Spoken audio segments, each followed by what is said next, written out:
Bismillahirrahmanirrahim. Assalamualaikum warahmatullahi wabarakatuh. Alhamdulillahirrabbilalamin. Allahumma sholli wa sallim ala Sayyidina Muhammadin wa ala ali Sayyidina Muhammad. Anak-anak peserta didik SMK Negeri 2 Sukoharjo. Kali ini saya akan menjelaskan tentang materi yang sudah kita pelajari bab 1. Dari materi bab 1 tersebut ada 3 pertemuan. Dan ketiga pertemuan tersebut kita membahas tentang 3 hal. Tentang kompetensi dasar perilaku terpuji. Ada 3 hal. Yang pertama adalah mujahadah an-nafs, yang kedua adalah husnuzon, yang ketiga adalah ukhuwah Islamiyah. Nanti Bapak akan menjelaskan materi tersebut dan berbagai contohnya maupun hikmah dari materi yang kita pelajari. Di akhir video nanti ada tugas.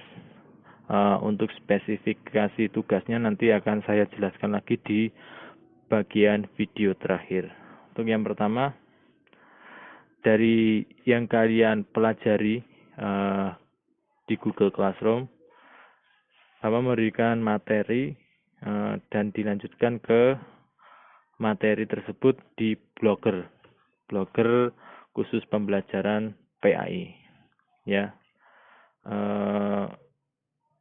kita membahas tentang perilaku terpuji. Yang pertama ada mujahadah an-nafs atau kontrol diri, yang kedua husnuzon, berprasangka baik, yang ketiga adalah ukhuwah Islamiyah atau persaudaraan umat Islam.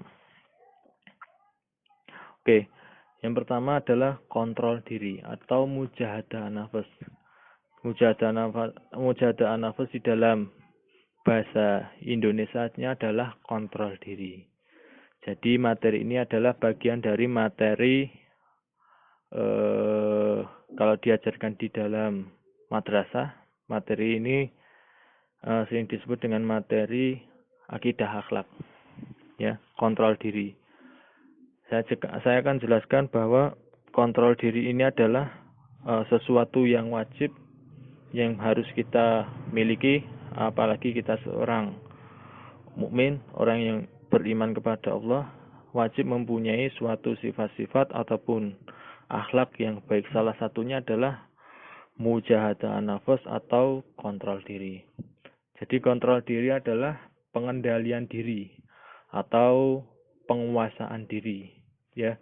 Jadi adalah merupakan suatu sikap, tindakan, perilaku seseorang secara sadar, baik direncanakan atau tidak, untuk mematuhi nilai norma sosial yang berlaku di masyarakat. Ya, ketika kita hidup di masyarakat, kita harus mempunyai suatu sikap kontrol diri atau mujahadah an-nafs.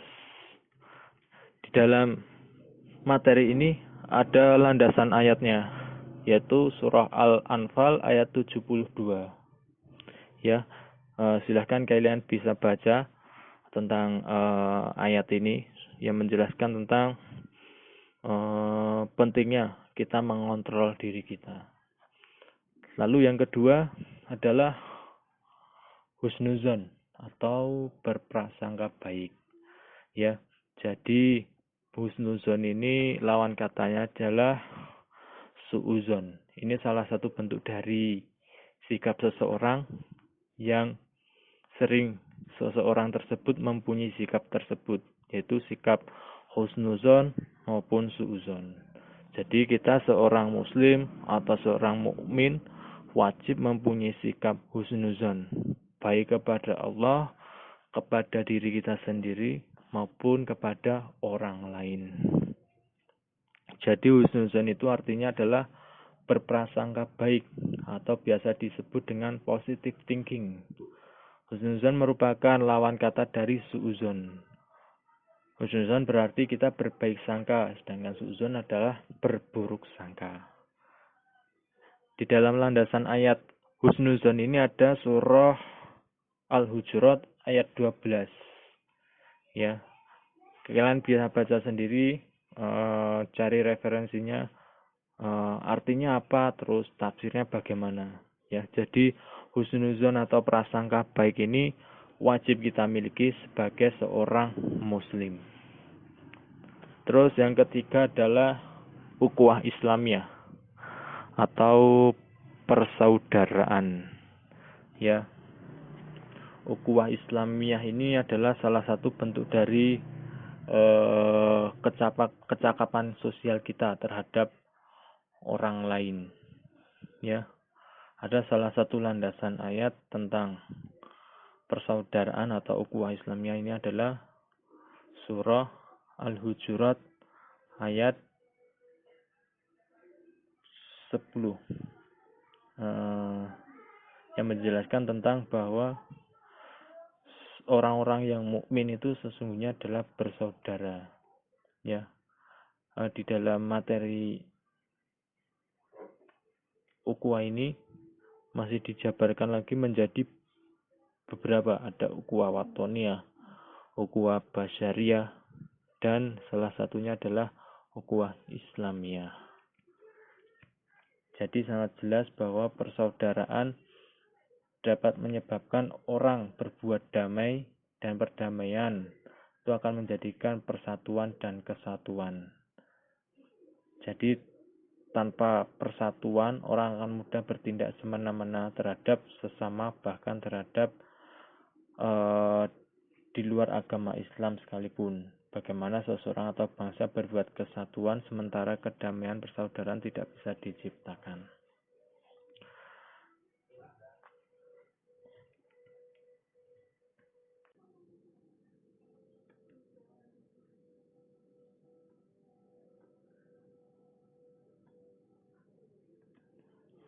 Ya, jadi persaudaraan ini sangat penting untuk kita sebagai seorang mukmin.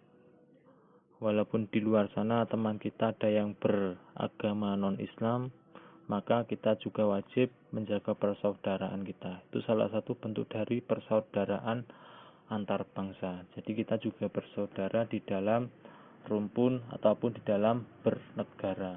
Itu saudara kita di dalam saudara satu bangsa atau saudara satu tanah air. Lalu apa saja hikmah-hikmah yang bisa kita ambil dari kita sudah menjalankan atau meneladani ketiga materi tersebut tentang persaudaraan, tentang husnuzon, dan tentang kontrol diri. Yang pertama adalah hikmah dari mujahadah an-nafs. Hikmah dari kita bisa mengontrol diri. Yang pertama adalah mendapatkan pahala dan kemuliaan di sisi Allah. Jadi di dalam kita sudah menjalankan kontrol diri ini, kita akan mendapatkan suatu pahala dan kemuliaan. Berupa apa? Kita dimuliakan oleh Allah karena kita mampu menjaga emosi kita, mampu menjaga egois kita, sehingga Allah memuliakan kita. Yang kedua adalah terhindar dari dosa dan penyesalan.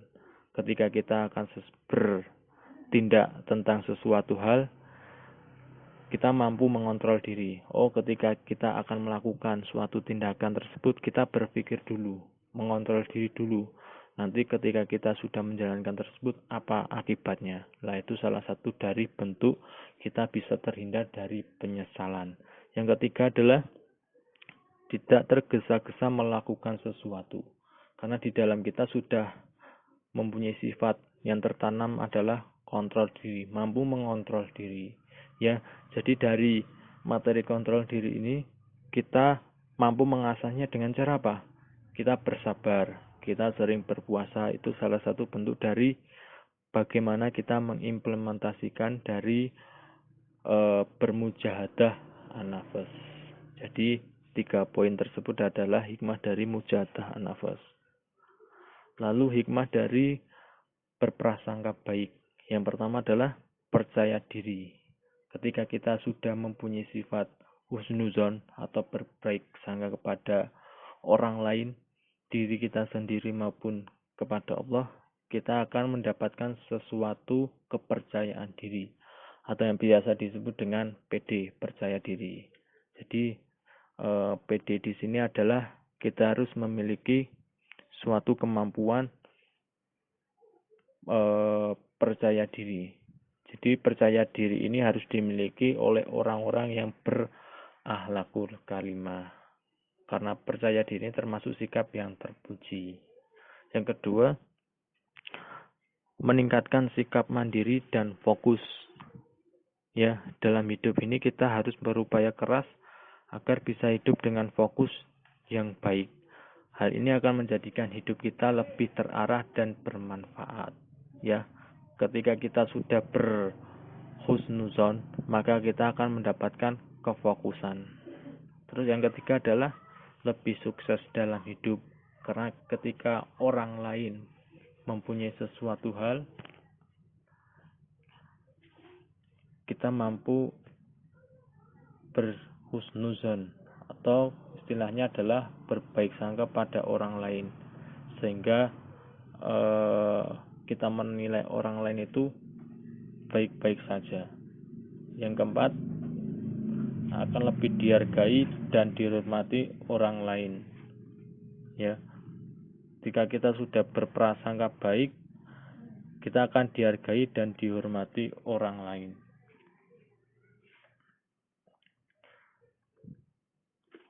Selanjutnya adalah hikmah dari ukhuwah Islamiyah. Yang pertama adalah mewujudkan persaudaraan. Yang kedua, menjaga persatuan dan kesatuan. Yang ketiga, menebar sifat rahmat bagi sama manusia. Dan yang keempat adalah hidup menjadi mudah. Yang pertama, mewujudkan persaudaraan. Jadi ketika kita sudah bersaudara atau sudah berukhuwah, itu akan bisa mewujudkan bentuk dari persaudaraan. Yang kedua, menjaga persatuan dan kesatuan. Ketika kita sudah melakukan bentuk dari ukhuwah Islamiyah, maka kita akan bisa menjaga persatuan dan kesatuan antar diri kita dengan orang lain. Yang ketiga, menebarkan sifat rahmat bagi sama manusia. Yang keempat adalah hidup menjadi mudah.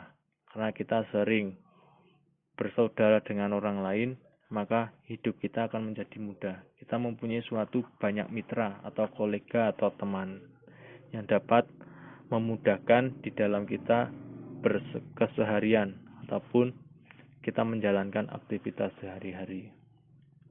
Itu salah satu bentuk dari hikmah dari ukhuwah Islamiyah. Dari materi tersebut, dari penjelasan dan hikmah sudah saya sampaikan. Selanjutnya adalah tugas, ya, tugas berupa mempresentasikan. Yang pertama adalah kalian membuat suatu video, ya, video presentasi tentang materi yang sudah kalian pelajari pada bab 1, ya, yang sudah kalian pelajari di dalam materi tersebut, yang kalian buka di Blogger, ya.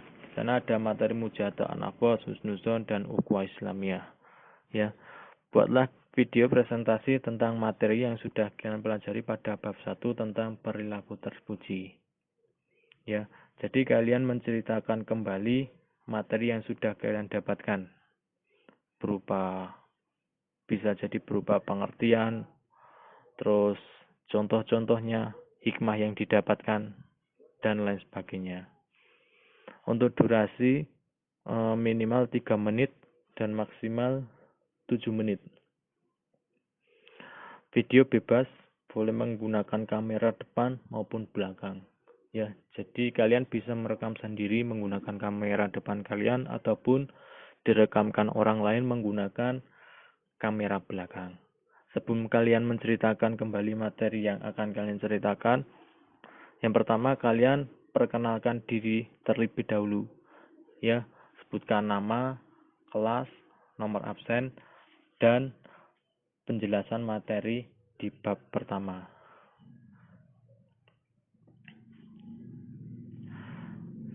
Setelah itu nanti video yang sudah kalian save nanti dikirimkan melalui Google Classroom. Nanti akan saya cek satu persatu. Setiap kelas nanti akan saya jadikan satu sebagai arsip ataupun sebagai wahana perkenalan diri kalian melalui pembelajaran jarak jauh ini. Ya, mungkin itu yang bisa saya sampaikan. Bila nanti kurang paham bisa ditanyakan di dalam forum Google Classroom. Demikian yang bisa saya sampaikan. Kurang lebihnya mohon maaf. Wassalamualaikum warahmatullahi wabarakatuh.